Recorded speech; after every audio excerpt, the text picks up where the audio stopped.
జరిగిన ఒక చిన్న ప్రెస్ మీట్ ధర్మవరంలో జరిగింది. జరిగిన ప్రెస్ మీట్లో ఒక మాజీ ఇక్కడ ఉన్న అనేకమైన సమస్యలు, అంటే అదొకటే కాదు, నేను రకరకాల సమస్యల మీద ఈరోజు ప్రెస్ మీట్ పెట్టడం జరిగింది. వన్ ఆఫ్ ద పార్ట్ ఇప్పుడు, ఎందుకంటే దాని మీద నేను కూడా క్లారిటీ ఇచ్చుకోవాలా. మామూలుగా నలుగురు కూర్చునేటోళ్ళను, కానీ ఈరోజు నేను ఒకటే కూర్చున్నా. ఎందుకంటే పర్సనల్ ఎలిగేషన్స్ ఉన్నాయి కాబట్టి నేను ఒకటే కూర్చున్నాను. ప్రజల సమస్యలు పార్టీ సమస్యలు అయినప్పుడు మేము 10 మంది కూర్చొని దాని మీద మేము ఏదన్నా సమాధానం చెప్పాలనుకుంటుంది. ఈరోజు ఒకటే కూర్చోవడానికి కారణం ఏంటంటే పర్సనల్ ఎలిగేషన్స్ కొన్ని మాట్లాడారు కాబట్టి దానికి నేనే సమాధానం చెప్పాలి కాబట్టి దాని మీద నేను కూర్చోవడం జరిగింది. దీంట్లో ముఖ్యంగా మొన్న ఒక ఆయన మాట్లాడుతూ రకరకాల విషయాలు చెప్తూ ఆయన వ్యూ ఆయన ప్రొజెక్ట్ చేసుకొని రావడం జరిగింది. దాంట్లో ఒక విషయం ఆయన గుర్తుపెట్టుకోవాల్సింది మర్చిపోయినట్టున్నాడు. దాని ఒకసారి గుర్తు చేస్తా. దాన్ని కూడా ఏంటంటే, మొదటిగా ధర్మవరాన్ని నువ్వు అడ్రస్ చేసే ముందు, ధర్మవరం ప్రజలను అడ్రస్ చేసే ముందుగా ధర్మవరం ప్రజలకు కానీ ధర్మవరానికి కానీ తెలుగుదేశం పార్టీ కార్యకర్తలకు నాయకులకు క్షమాపణ చెప్తూ నువ్వు దేనైనా మొదలు పెట్టాలి. అంటే ఈ మాట ఎందుకు చెప్తున్నానంటే, అతి ఎక్కువ నీ అవసరం ఉన్నప్పుడు నువ్వు మధ్యలో ఇక్కడ ఉన్న వాళ్ళందరినీ వదిలేసిపోవడం వలన నువ్వు దీన్ని మర్చిపోయినట్టున్నావు. తప్పేం లేదు, క్షమాపణ చెప్పడంలో తప్పేం లేదు. ఎందుకంటే వాళ్ళు చేస్తే మనం నాయకులు అయ్యాం, ప్రజలు మనల్ని నిలబెట్టి ముందుకు నడిపిస్తే మనం నాయకులు అయ్యాం కాబట్టి వాళ్ళకి క్షమాపణ చెప్పడంలో దాంట్లో ఎటువంటి చిన్నతనం లేదు. ఈరోజు నువ్వు 99% నన్ను కోరుకుంటున్నారంటున్నావే, 99% నిన్ను కోరుకుంటుంది ఏంటంటే ఒక చిన్న సారీ, తప్పైంది, అది జరగకుండా ఉండాల్సింది.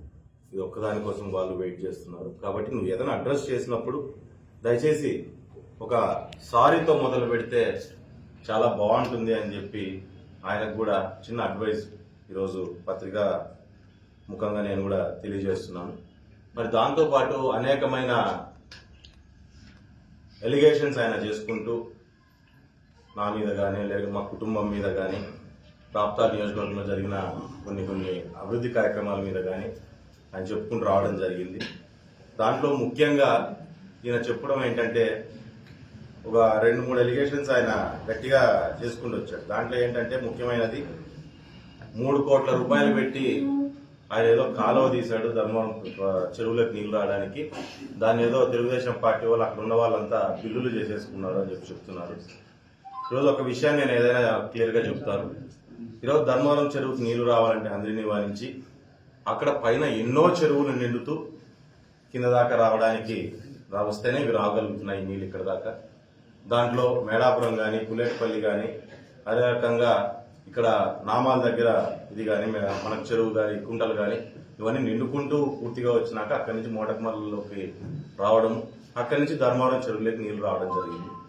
దానికి పైన అక్కడ దాకా నీళ్లు తీసుకురావడానికి అక్కడున్న తెలుగుదేశం కార్యకర్తలు కావచ్చు, నాయకులు కావచ్చు, మేము కావచ్చు, మా వంతు కృషి చంద్రబాబు నాయుడు గారి ఆశీస్సులతో మా వంతు కృషి చేస్తూ రాప్తాడంతా కూడా 48 చెరువులు, 100కు పైగా చెక్ డ్యాంలు, 100కు పైగా కుంటలు నింపుకుంటూ నీళ్ల కోసం ఇదైపోయే ప్రాంతాన్ని కూడా ఈరోజు వరి పండించుకొని చేపల చెరువులు పెట్టుకొని బ్రహ్మాండంగా ఉండే పరిస్థితికి ఎంతో కృషితో మేము అక్కడికి తీసుకురావడం జరిగింది. దానన్నింటినీ కూడా కామెంట్ చేస్తూ మేమేదో 3 కోట్లతో కాలువ తీశానని చెప్తున్నారు. సరే, నువ్వు 100 చెప్పుకోవచ్చు, నువ్వు 3తో తీశానని చెప్పొచ్చు, 100తో తీశానని కూడా చెప్పొచ్చు. కానీ ప్రజలు తిక్కులు కాదు, చూస్తానే ఉన్నారు. ఒక్కసారి నువ్వు ఎక్కడ తీసావో ఒకసారి ఏమైనా మర్చిపోయావేమో, మరి 3 కోట్లు ఏమన్నా ఎమ్మెల్యేకి ఇచ్చిందని దీంట్లో ఈ వాటాలే వేస్తున్నావేమో ఒకసారి నువ్వు ఆలోచన చేసుకో. ఒకసారి వెళ్ళి ఎక్కడ నువ్వు కాలువ తీసావనేది ఒకసారి ఆలోచన చేయి. ఈరోజు నేనే ధర్మవరం చెరువుకు నీళ్లు రావడానికి నేను ప్రయత్నం చేశానని చెప్పి నేను చెప్పను, కానీ అక్కడ ఉన్న దాంట్లో నువ్వు 3 కోట్ల రూపాయలు ఎక్కడ చేశావు, ఎక్కడ ఎవరు దాని నుంచి డబ్బులు ఏ బిల్లులు పెట్టుకున్నారనే విషయాన్ని కూడా చాలా క్లియర్గా చెప్తే చాలా బాగుంటుంది. ప్రాంతం బాగుండాలి, రైతాంగం బాగుండాలి అని చెప్పి ఎక్కువగా ఆలోచన చేశాం.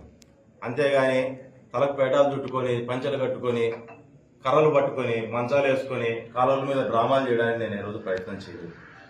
ఈరోజు ధర్మవరం చెరువులోకి నీళ్లు రావడానికి కూడా గతంలో రేగాటపల్లి గ్రామానికి సంబంధించిన రేగాటపల్లి మధు ఈరోజు జనసేన జనరల్ సెక్రటరీ, ఆయన కూడా వాళ్ళ ఊర్లో సర్పంచ్గా ఉండడం వలన ఆ ప్రాంతానికి ఆ చెరువుకి నీళ్లు తీసుకుపోవాలని చెప్పని చాలా మాటలు మమ్మల్ని అడిగి దాదులూరు దగ్గర నుంచి వాళ్ళ చెరువులోకి నీళ్లు తీసుకుపోయే ప్రయత్నం చేయడం జరిగింది. నీళ్లు తీసుకుపోయే ప్రయత్నంలో ఆయన కాలువ తీసుకొని వాస్తవంగా దాన్ని సరిగ్గా నడుపుకొని ఉంటే అక్కడి నుంచి కూడా డైరెక్ట్ నీళ్ళు వచ్చేది. నువ్వు ఆ రోజు క్రెడిట్ ఏదో వాళ్ళకు వస్తుందనే ఆలోచనతో సొంత డబ్బులతో ఆ రోజు ఉన్న పరిస్థితుల్లో ఏమో నీరు మట్టి కింద కూడా ఆ కాలం ఎంతవరకు ఉందో నియోజకవర్గంలో చేసి పెడతాం, ఎందుకంటే చెరువులకు నీళ్లు వస్తాయి కదా, తప్పేముందంటే లేదు నా సొంత చెరువుకి నా పంచాయతీ సర్పంచ్ కాబట్టి మేము సొంత నిధులు మేము కూడా వెచ్చించుకోవాలనే ఆలోచనలో ఉన్నాం, మేము ఖచ్చితంగా ఖర్చు పెట్టుకొని మేము నీళ్లు తీసుకుపోతామని చెప్పి ఆయన కూడా ఆ రోజు చెప్పడం జరిగింది.